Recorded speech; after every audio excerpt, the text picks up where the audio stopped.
We're going to talk to Lauren Wright right now. She's an associate research scholar and politics lecturer at Princeton. Thank you so much for joining us this morning. So how much has the change in public school enrollment explained by geographic shift, people moving in and out of other states, or is it increasingly about parents wanting a different curriculum than what's offered in most public schools? So researchers think there are a bunch of factors. And so Kelsey's absolutely right when she says we don't know what the full picture will be a couple years from now. But the pandemic, and specifically how long school closures last, how long students in some states and districts were online versus in person, is one factor researchers have pointed to.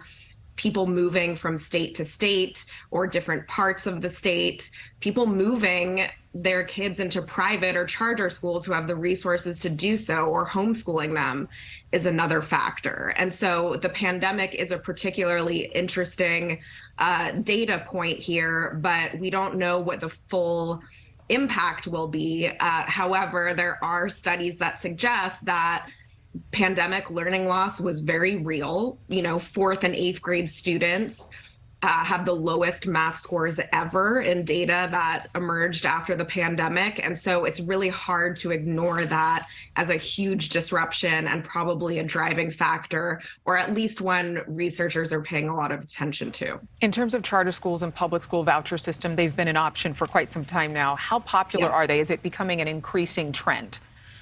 Yes, so they've been popular for some time. And also I'll point out that our math and reading scores in this country haven't been great compared to other countries also for a long time. And so what's really thorny about this issue is how much of this is sort of an over time decline that suggests public schools need to get it together, period, or is it specifically related to the pandemic? And I think one political issue that will absolutely continue to be at the forefront of our national debates is how much control do parents have over what their kids are learning in schools?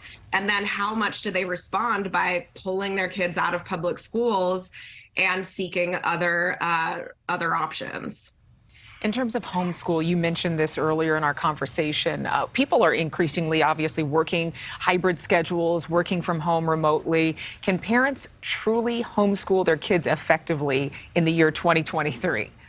Oh gosh, that's not a question I know the answer to. I think that's different for any parent. And, you know, parents, I think there's a balance here because obviously this debate can go far too far to one end where we're banning lots of books and we're controlling the curriculum in a way that's not good for kids to learn, but also most people would agree that they want more control over what their kids are learning and what their experiences look like in public schools. And so nobody would tell people on either side of the aisle, you shouldn't be allowed to pull your kids out of public school. Of course, most parents want what's best for their kids.